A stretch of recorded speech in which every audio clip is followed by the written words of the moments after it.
মাছ কাটা রেডি হয়ে গেছে। লাউ পাতাগুলো পরিষ্কার করে ধুয়ে নিয়েছি।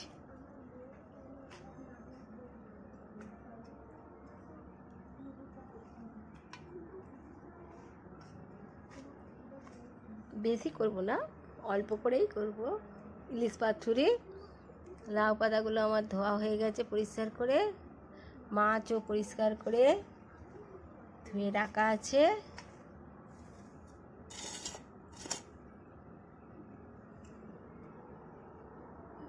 ইলিশ পাতুরি হবে, তার জন্য এখানে নিয়ে নিয়েছি 1 চামচ ধনে গোটা আর 7-8টা হচ্ছে গোলমরিচ। এই যে গোলমরিচ নিয়ে নিয়েছি 7-8টা।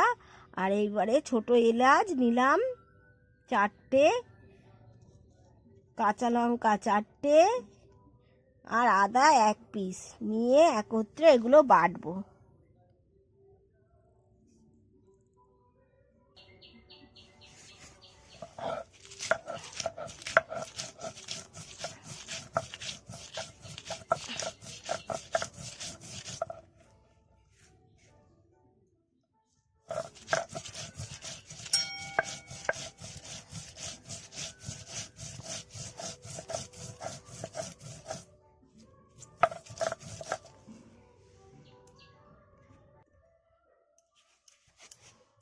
মশলা বাটা রেডি হয়ে গেছে।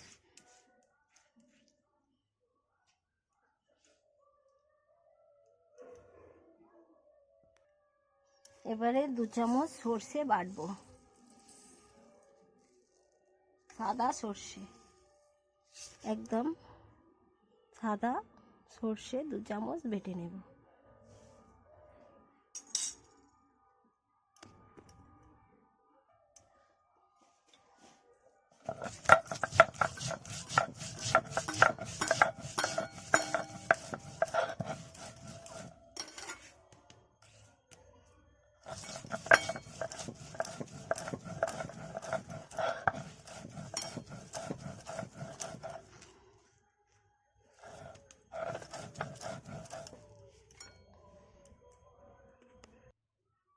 সর্ষে বাটা হয়ে গেছে।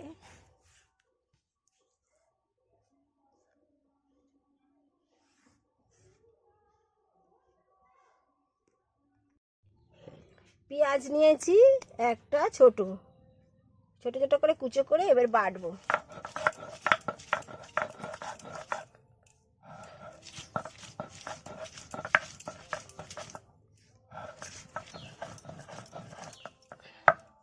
পেঁয়াজ বাটা আমার হয়ে গেল।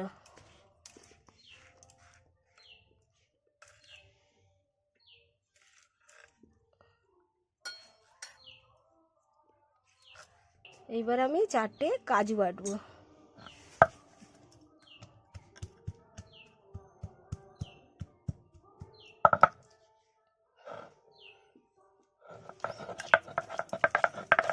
কাজু বাদাম বাটা আমার রেডি হয়ে গেছে। এবার মেশাবো, চালু করেছি। মাছগুলো নিয়ে নিলাম একটা একটা করে।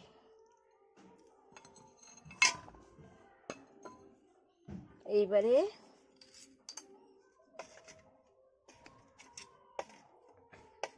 সর্ষে বাটাটা দিলাম,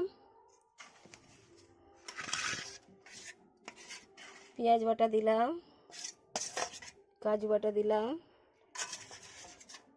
গোলমরিচ আর কাঁচা লঙ্কা আর ধনে আর হচ্ছে তোমার ছোট এলাচ বাটা একসঙ্গে দিয়ে দিলাম। হয়ে গেল।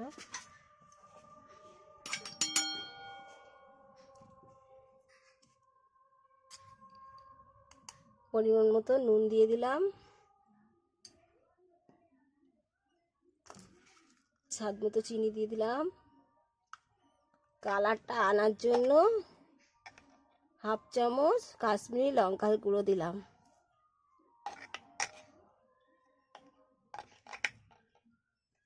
এবারে এতে হলুদ গুঁড়ো 1/2 চামচ দিয়ে দিলাম।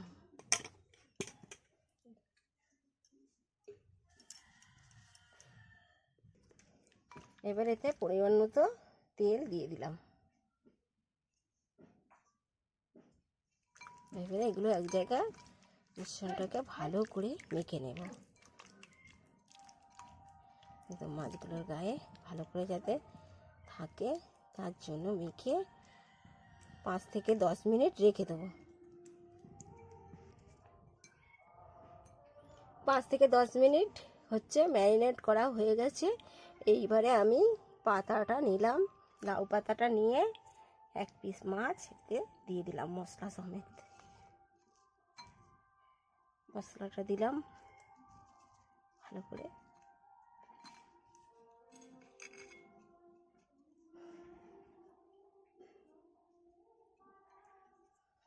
এবারে এটাকে সুতো দিয়ে ভালো করে বেঁধে দেব মুড়ে।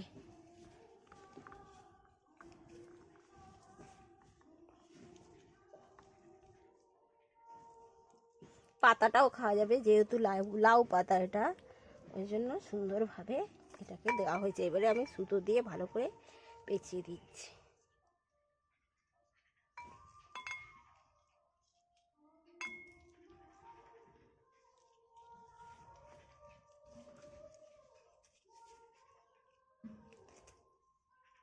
যাতে মশলাটা না বেরোতে পারে, মাছটা ভালো ভাজা হয়। পাতাটা হয়ে গেলে এই মাছটা হয়ে যায় অবশ্য। একে উল্টে পাল্টে দিতে হবে তো, মশলা বেরিয়ে যাওয়ার চান্স। বাঁধা কমপ্লিট হয়ে গেছে মাছগুলো আমার। অনেকেও এতে পুঁই পাতা দিয়ে বাঁধে, অনেকেও লাউ পাতা দিয়ে বাঁধে, অনেকেও আবার শাল পাতা দিয়ে বাঁধে, কলা পাতা দিয়ে বাঁধে, আর কচু পাতাও দিয়ে অনেকেও এটাকে বাঁধে। আমি কি করলাম, লাউ পাতা নিয়েছি। যেহেতু আমার ঘরে লাউ পাতা আছে, তার জন্য আমি লাউ পাতা দিয়ে এটাকে ভালো করে বেঁধে রেখেছি। কড়া গরম হয়ে এসছে, আমি একটু তেল দিয়ে দিচ্ছি পরিমাণ মতো ভাজার জন্য।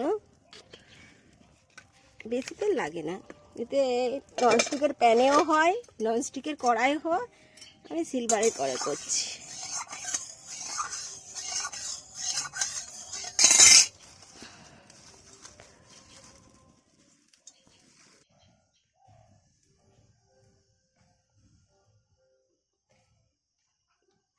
তেল গরম হয়ে গিয়েছে, একটা একটা করে আমি এটা বসিয়ে দিচ্ছি।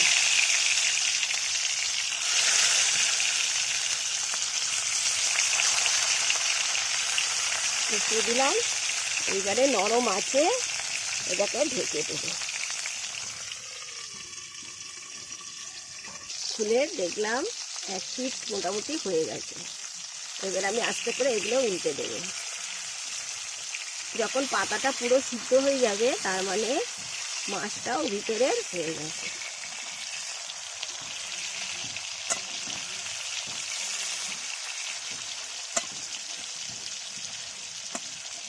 আবার ঢেকে দেবো এটাকে। এই ঢেকে দিলাম আবার এক পিঠ হওয়ার জন্য। এইবারে আমি খুলে দেখছি কেমন হয়েছে। পাতাটা মানে ভাজা হয়ে গেলে মাছটাও হয়ে গেছে, দারুণভাবে হয়ে গেছে, দেখতে পাচ্ছেন।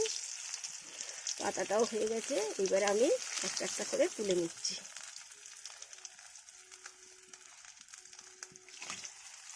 আমার পাথুরি ইলিশে রেডি। ইলিশ পাথুরি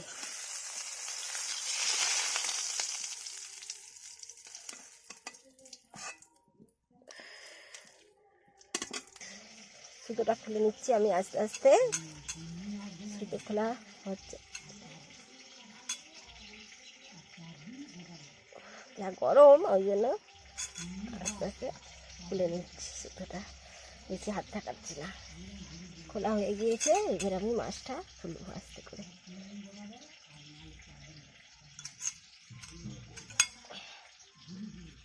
এই দেখুন মাছ আমার রেডি হয়ে গেছে, কাঁচাও নেই, কিচ্ছু নেই,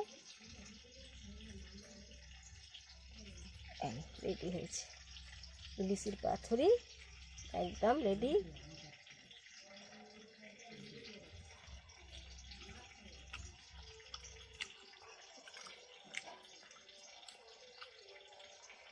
দারুণ টেস্টি হয়েছে, একদম ইলিশ পাতুরি তৈরি হয়ে গেছে। দেখতে পাচ্ছেন কেমন ভালোভাবে হয়েছে। ভিডিওটা ভালো লাগলে লাইক, কমেন্ট, শেয়ার, সাবস্ক্রাইব করুন।